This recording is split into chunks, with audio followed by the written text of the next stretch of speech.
I can feel a cold breeze coming from this because it's penetrated, right? Yeah, we're getting a lot of calls for burst pipes, frozen pipes, no water to faucets. As an enduring cold snap hovers around large sections of Ontario, the calls for plumbing problems are starting to flow in.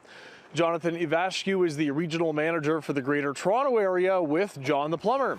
He's warning if one fixture suddenly isn't getting water while the rest are, that's a sign you'll want to take seriously. Like I had one yesterday where they had no water to their faucet in the garage, and it was just like a hand sink there, and I tried to turn the faucet on, nothing was going, ended up being a frozen pipe, and the pipe actually burst as I was there. He says you might not know right away that you have a problem, especially if the pipe is partially or very recently frozen, and suggests this is a good time to briefly run all of your faucets to make sure they're running normally. And if you see anyone that's kind of like dribbling out or not coming out at full pressure as it usually would, then, maybe call a plumber. Ivashku explains the plumber doing your new build or reno will always try to avoid running pipe inside a wall that also faces the outside, but adds sometimes there isn't much of a choice.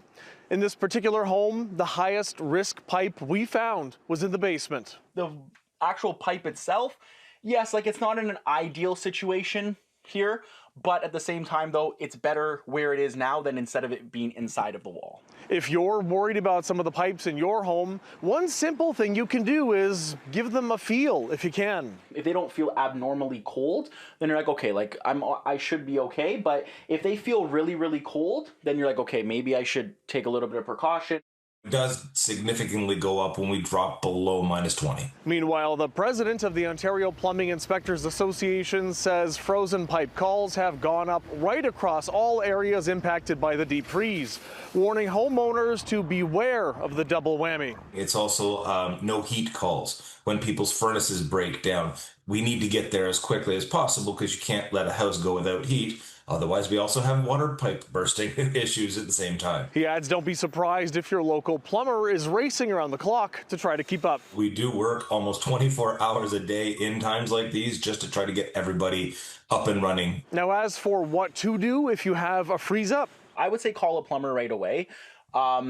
But yeah, if you want to try to do some DIY stuff, you could take a heat gun to it very, very lightly, see if that works. But if you're going to try DIY, avoid extreme heat like from a blowtorch, which risks splitting the already stressed pipe. It could end up making the situation worse, so that when the plumber gets there, it might create more work, might create a bigger issue than it should have been in the first place. For City News, I'm David Zura.